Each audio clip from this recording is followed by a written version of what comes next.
लिपिडीमा एक ऐसी प्रॉब्लम है जो कि अभी तक डॉक्टर्स को ही समझ में नहीं आई है, पेशेंट्स तो दूर की बात है।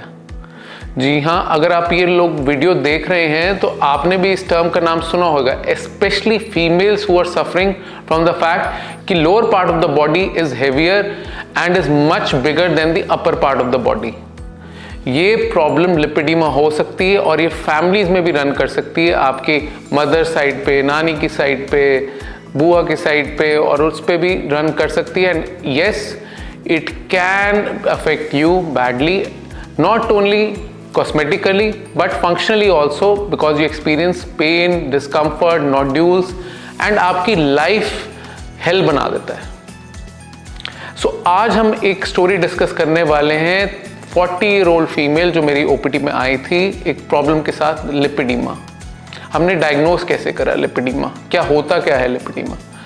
लिपिडीमा का मतलब है एबनॉर्मल फैट डिपोजिशन। अब इसके अंदर आपके थाई या काफ रीजन के अंदर फैट ज़्यादा डिपॉजिट हो जाता है, छोटे छोटे क्लम्प्स बनते हैं, सेलुलाइट होता है जो कि आपकी स्किन को अनइवन बनाते हैं, प्लस एबनॉर्मल पेन होता है आपको जो कि आप नॉर्मल पेन किलर से ठीक नहीं होता, एंड इसका कॉज नहीं मिलता। हमारे यहाँ पे अभी इसकी अवेयरनेस काफ़ी कम है, डॉक्टर्स में भी।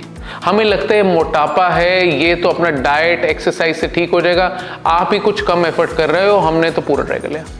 इस पेशेंट के साथ भी कुछ ऐसा ही हुआ था। ये डाइट करती थी, एक्सरसाइज करती थी, अपना जिम जा रही थी, लेकिन प्रॉब्लम कोई समझ नहीं पा रहा था, क्योंकि इस प्रॉब्लम का इलाज सिर्फ डाइट एक्सरसाइज नहीं है, एक रिजीम है, मल्टीफोकल अप्रोच है। लिपिडीमा की प्रॉब्लम जो होती है इंसुलिन रेजिस्टेंस की वजह से होती है। अब इंसुलिन रेजिस्टेंस ऐसी चीज़ है जो कि आपकी डाइट के फैक्टर से भी हो सकता है, जेनेटिक के फैक्टर से भी हो सकता है, एनवायरमेंटल फैक्टर से भी हो सकता है। इंसुलिन रेजिस्टेंस के अंदर ठीक करने के मल्टीपल तरीके होते हैं, क्योंकि अगर इंसुलिन रेजिस्टेंस होती है बॉडी के अंदर इन्फ्लेमेशन बढ़ जाती है। इसी तरीके से लिपिडीमा भी उसका एक रिजल्ट है, जिसकी वजह से फैट सेल्स इन्फ्लेम्ड होते हैं और साथ साथ आपकी pain, discomfort, abnormal fat deposition, nodules बनने शुरू हो जाते हैं थाई या काफ रीजन में। ये आर्म्स में भी हो सकता है, लेकिन प्राइमरीली ये थाई रीजन के अंदर इफेक्ट करता है, क्योंकि ये मोबिलिटी भी इफेक्ट करता है, तो इसलिए सबसे पहला फोकस थाई रीजन में जाता है।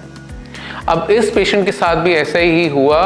ये स्ट्रेंथ ट्रेनिंग एडवाइस इनको हमने करी, साथ में हमने इनको एडवाइस करा कि आप अपनी डाइट को एंटी इन्फ्लेमेटरी डाइट लीजिए, जिसके अंदर मेनली आपको डाइट को फोकस करा जाता है, जैसे कि ब्रोकोली होता है, मूंग दाल और ये सारी चीज़ें होती है जिसके अंदर इन्फ्लेमेटरी फैक्टर्स कम हो। साथ ही साथ हमने इनको बताया कि आप लिम्फेटिक मसाजेस करिए, जो कि स्पेशलाइज्ड मसाजेस होती हैं, क्योंकि लिम्फेटिक वेसल्स क्या होती हैं, आपकी नालियाँ यानी कि ड्रेनेज पाइप्स होती हैं। जब फैट डिपोजिशन बहुत ज़्यादा हो जाता है तो वो कंप्रेस करती है लिम्फेटिक वेसल्स को, तो फैट डिपोजिशन के साथ साथ हमें उन नालियों को खोलना ज़रूरी है ताकि वो टॉक्सिन्स जो इकट्ठा हो गए हैं वो फ्लश आउट हो जाए। साथ ही साथ हम बताते हैं कि स्लीप को आप ऑप्टिमाइज करिए, आप अपनी डाइट और न्यूट्रिशन को कॉन्स्टेंटली फॉलो करिए। स्ट्रेंथ ट्रेनिंग नंबर 1 पे रहता है, क्योंकि स्ट्रेंथ ट्रेनिंग से आपकी इंसुलिन रेजिस्टेंस कम होती है, जो कि आपके सिम्टम्स कम करती है। लेकिन उसके बावजूद एक रोड ब्लॉक हिट कर जाता है जब आपका फैट भी नहीं निकल रहा होता और आप परेशान हो गए होते। इस पेशेंट को हमने उस पॉइंट पे समझा कि डॉक्टर, मैं ये सब तो चीज़ें ट्राई कर ही रही हूँ, लेकिन नाउ आई एम स्टक। जब ये फीलिंग आए I am stuck, then there is an option now. This is known as bulk reduction liposuction. क्योंकि लाइपोसक्शन का नाम सुनते हमें लगता है बहुत खतरनाक चीज़ है, हमें कुछ हो जाएगा, हमने इतनी कॉम्प्लिकेशन सुनी है, हमने दुनिया जहान में उसका है, लेकिन नहीं। लाइपोसक्शन एक लाइफ चेंजिंग प्रोसीजर है लिपिडीमा की प्रॉब्लम के लिए। इसके अंदर हम छोटे से एक कैनुला से आपका फैट जो है मेल्ट करते हैं सबसे पहले अल्ट्रासोनिक लाइपोसक्शन से, जो कि स्किन कॉन्ट्रैक्ट भी करता है। फिर हम एक डिवाइस यूज करते हैं पावर असिस्टेड लाइपोसक्शन, जिससे फैट निकल भी जाता है फट से। फायदा इसका ये होता है, ना इसमें ब्रूजिंग ज़्यादा आती है, ना स्वेलिंग ज़्यादा आती है, पेन भी बिल्कुल नहीं होता, क्योंकि हम कुछ मटेरियल ऐसे यूज़ करते हैं, प्लस टेक्नोलॉजी ऐसी एडवांस हो चुकी है जिस वजह से आपके पेन भी नहीं होता और रिकवरी भी बहुत फास्ट रहती है।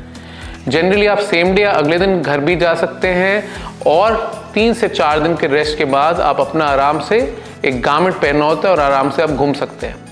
थोड़ी स्वेलिंग परसिस्ट करती है 7 to 8 डेज के लिए। अदर देन दैट आप नॉर्मल लाइफ साइकिल में अपना 8 to 9 डेज के अंदर आ सकते हैं। यूजुअली आपको 7 डे कोर्स ऑफ एंटीबायोटिक्स लेना होता है, साथ ही साथ इन्फ्लेमेशन शुरू में होती है, उसके लिए हम पेन किलर्स देते हैं, not for the pain part.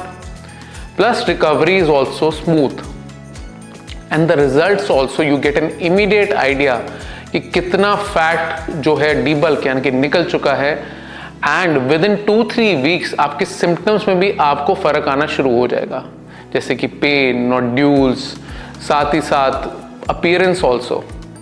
आप देख भी सकते हैं इस प्रोसीजर में कि यूजुअली अराउंड 4-5 वीक्स के बाद ये जो रिजल्ट्स हैं हम आपको दिखा पा रहे हैं, basically these are of the same patient in which thigh liposuction was done. Almost 5 liters of fat was taken out, जिसको हम बोलते हैं 360 liposuction, and हर जगह से हमने equal fat निकाला। स्किन की क्वालिटी भी काफ़ी हद तक इम्प्रूव हुई, कि हालांकि सेलुलाइट होता है, it's very difficult to correct the cellulite part, but make sure करिए कि आप ढंग से करें ताकि आपकी अपीयरेंस भी इम्प्रूव हो। साथ ही साथ जो कॉन्फिडेंस रिस्टोर हुआ, that is permanent. Now, over a period of time, she is exercising, she is getting back to her normal life cycle also. Strength training शुरू कर दी है, normal अपनी walk शुरू कर दी है, lymphatic massages, sleep care ध्यान रख रही है, compression garment पहन रही हैं। साथ ही साथ she is now focused to maintain those results. And the good thing is, her 3 months marker has also come down. जो inflammatory markers जैसे CRP, ESR, cholesterol, lipid profile भी इंप्रूव हुआ। So that is the power of treating lipoedema. Now there are other treatments also. Sometimes लोग कहते हैं कि GLP-1 agonist, जैसे कि आप वेट लॉस मेडिकेशंस ले लीजिए, these are also good in some cases of lipedema, but usually I don't recommend it as of now. The reason being that, first of all, they have not been studied in lipedema for a very long time. Generally, I don't prescribe something जो कि काफ़ी time study ना हुई हो उसकी। Liposuction या फिर बाकी फैक्टर जैसे लिम्फैटिक मसाज, कंप्रेशन गारमेंट, ये बहुत टाइम से स्टडीड है। दूसरी चीज़ लिपिडीमा के पेशेंट्स में मुझे सबसे ज़्यादा खतरा लगता है स्किन सैगिनेस का, स्किन लूजनेस का। इसलिए वेट लॉस ड्रग्स में हमने देखा गया है कि आपकी स्किन सैग होने के चांसेस होते हैं, जिसमें हम ओजेम्पिक फेसेस भी कहते हैं, ओजेम्पिक थाइज भी होती हैं, तो स्किन सैगिनेस होने के ज़्यादा चांसेस हो जाते हैं। तीसरी चीज़, weight loss medications permanent solution नहीं है। वेट लॉस मेडिकेशंस के बाद जैसे ही हम विड्रॉ करते हैं उनको, तो वेट गेन हो जाता है, और ये स्टडीज़ में भी देखा गया है कि यूजुअली लोग अपना 1.5-2 साल में दोबारा वेट गेन कर सकते हैं। So these medications are not the permanent treatment for weight loss or lipedema. You have to complement it with some kind of lifestyle modification, and mostly habits and consistency is the key. So if you are somebody who are suffering from lipedema, कि pen होता है legs में, appearance अनसाइटली है, pregnancy के बाद और verse हो गई है, या फिर मेनोपॉजल स्टेज में है जब लग रहा है कि हॉट फ्लशेस भी हो रहे हैं और पैर भी फूले हुए हैं, या फिर पोस्ट टीनेज या शादी से पहले ऐसी प्रॉब्लम आ रही है, then this procedure, this treatment might be the right procedure for you. If you know somebody who is suffering from this, do share this video with them. Hope this was helpful. Thank you.